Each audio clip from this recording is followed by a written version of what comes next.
Fala, estudante, tudo bom? Nessa sessão, você vai aprender sobre o pré-estudo. Esse daqui é o vídeo introdutório da sessão, onde eu vou de maneira abrangente explicar melhor o que é isso, como usar, os benefícios, etc. Depois, nas próximas aulas, a gente vai entrar lá no Docs para explicar em mais detalhes. Então, a primeira coisa que você precisa entender sobre o pré-estudo é uma sigla chamada PFA. O que é esse PFA? Preparação para futuro aprendizado. É uma maneira de você perceber que em uma timeline você vai, em algum momento dessa timeline, estudar. Então, a preparação para futuro aprendizado indica que antes de você estudar, você vai PFA.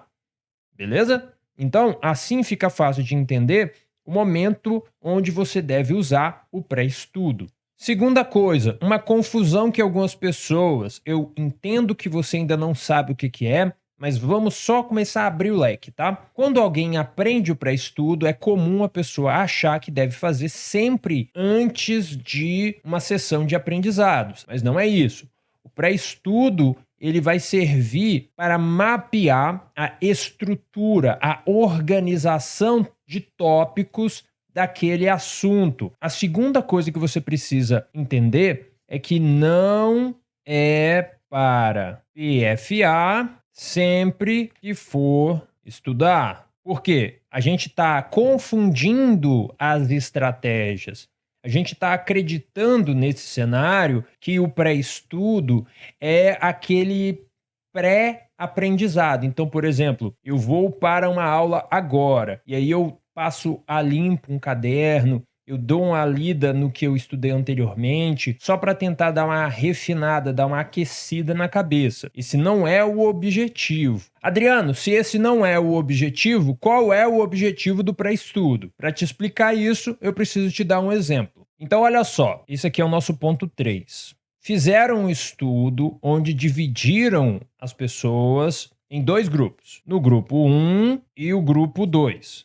Beleza. No grupo 1, essas pessoas, no futuro, bem próximo, elas seriam testadas acerca de um assunto, digamos, história, alguma coisa, história das guerras, alguma coisa assim. Elas seriam testadas a respeito dessas informações. E aí o que aconteceu? No grupo 1, eles falaram, primeiro, esse grupo 1, ele vai fazer um jogo ali de videogame. Então esse primeiro grupo vai jogar um videogame relacionado ao tópico que a gente vai testar eles no futuro. E aí algumas coisinhas vão acontecer. Vamos começar a estabelecer essa ideia. Esse é o grupo 1, né? Logo depois deles terem jogado ali o videogame, esse grupo 1, ele é testado. Então o grupo 1 é testado e eles descobrem umas coisas interessantes. Quando o grupo faz esse teste, eles percebem que o resultado desse teste, vamos lá, o resultado desse teste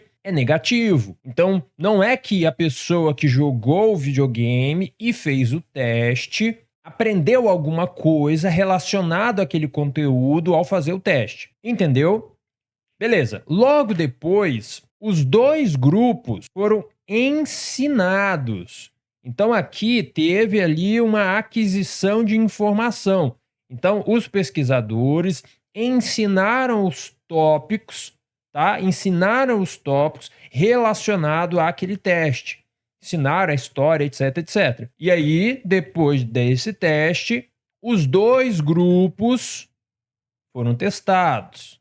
Então, depois da aquisição, os dois grupos foram testados. E aí vem a parte interessante. Por quê? Porque os dois grupos sendo testados, o grupo 1 teve resultados positivos, o grupo 2, que foi ensinado e depois testado, também teve resultados positivos. Os dois grupos teve resultados positivos. Mas o que é interessante? Que o grupo 1, ele foi muito melhor do que o grupo 2. Então, uma inferência que a gente pode ter a partir deste cenário é o seguinte, é que quando os estudantes do grupo 1 jogaram o videogame ou fizeram o teste, o que eles fizeram? Eles fizeram a preparação para futuro aprendizado. Eles Pelo teste foi entendido, né, foi compreendido que eles não estavam em um nível de compreensão, de domínio da informação suficiente para performar nesse teste.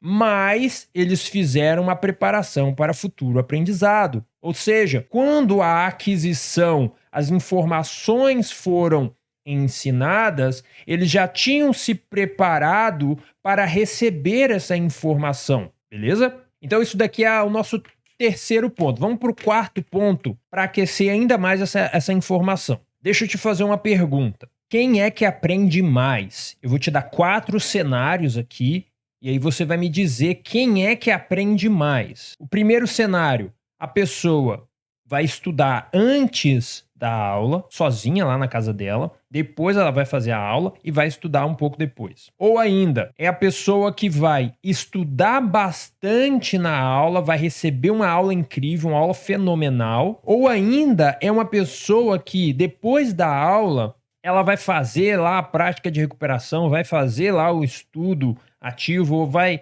fazer uma revisão das anotações da aula. Quem é que aprende mais?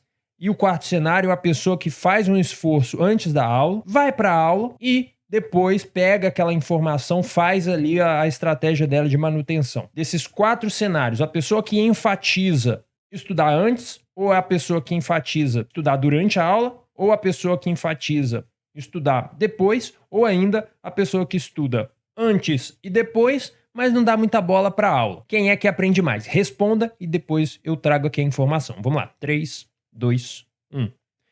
Para mim, como isso daqui não tem resposta absoluta, é a pessoa que estuda antes e é a pessoa que estuda depois. Por quê? Porque a aquisição é uma coisa que acontece apenas para que a informação seja passada de uma pessoa para outra. É como se o professor fosse ali uma pessoa que entregasse a informação. Então imagina, o motoboy ali que você comprou um livro, vai te entregar o livro, entendeu? É claro, eu estou aqui trabalhando em um cenário onde o objetivo é o autodidatismo, né? Então, o objetivo sendo a aquisição do conhecimento, ser capaz de aplicar aquele conhecimento na sua vida, ser capaz de usar, ter ele pronto na sua cabeça. Para você fazer isso, é preciso trabalhar essa informação. E esse processo que eu estou trabalhando aqui no quarto cenário, ele te permite isso. Ele te permite fazer uma preparação para futuro aprendizado e ele te permite fazer a manutenção e transformação da informação que você adquiriu. A aula aqui pode ser importante, mas lá na frente, quando você aprender sobre a leitura sintópica, você vai entender que a aula é apenas uma fonte de informação. Você pode usar apostila, PDF, livro, vídeo no YouTube, aula particular, etc, etc, etc. Então, o professor perde um pouco, pelo menos quando ele está na posição de dar uma aula expositiva, ele perde um pouco da importância. É claro que, como uma pessoa assim para consultar, para tirar dúvida, para fazer um bate-bola, ele vai ser perfeito, né? Porque ele vai te ajudar, ele já tem aquele conhecimento, então ele vai te ajudar a pensar, a criar as conexões necessárias. Mas, como cara que vai expor a informação ali no quadro, ele já não é mais tão importante. Dito isso, a gente chega no nosso quinto e último ponto. O que é o pré-estudo? O que é o pré-estudo? Eu vou pegar um dos exemplos que eu fiz nas aulas que você vai ver a seguir, mas só para trazer aqui uma ideia melhor. Então vamos imaginar que um conhecimento é igual a um livro, tá certo? Então, digamos que todo conhecimento que você queira adquirir seja igual a um livro, né? Nessa analogia. E aí o que você faz é empilhar esses livros um em cima do outro. Aprendi matemática, português, programação, contabilidade, o uso dos porquês, a escrever, a estrutura de redação, etc, etc, etc. Beleza? Então você vai empilhando conhecimentos, meio que tendo como premissa um videogame, né? Que a cada novo conhecimento você ganha mais um ponto. Aí ganhou mais um conhecimento, mais um ponto. Ganhou mais um conhecimento, mais um ponto. Beleza. Nesse cenário, digamos que você esteja precisando de recuperar, de relembrar como fazer a estrutura da redação, que está ali embaixo. Aí o que você vai precisar fazer? Você vai precisar pegar esse grupo de livros, mover esse grupo de livros, recuperar essa informação. Correto? Nessa analogia. E fazer isso vai te dar mais tempo gasto para pegar esse negócio, vai precisar de mais esforço. E às vezes, se você construiu uma pilha grande o suficiente, não vai mais fazer sentido ir até o final dessa pilha para recuperar alguma informação. Vai demorar demais, você vai preferir ir no YouTube estudar novamente. Percebe o que eu estou dizendo? Então vamos imaginar o segundo cenário aqui. Então, o segundo cenário, a gente teria o quê? Uma estante. A gente teria uma estante. Nessa estante, a gente teria categorizados os livros, organizados os livros, e aí, livro de exata, eu coloco os livros de exata aqui. Os livros dos STEM, né? O livro dos STEM aqui, química, ciência, etc. Literatura, eu coloco aqui. Beleza. Não ficção, eu coloco aqui. Ficção, eu coloco aqui. E aí, eu preciso de um de não ficção. Aí eu boto aqui. Eu preciso de um sobre matemática. Aí eu venho aqui. Percebe o que eu estou dizendo? O pré-estudo é uma ferramenta que vai te ajudar a se preparar para o aprendizado futuro. O pré-estudo, ele constrói na sua cabeça uma estrutura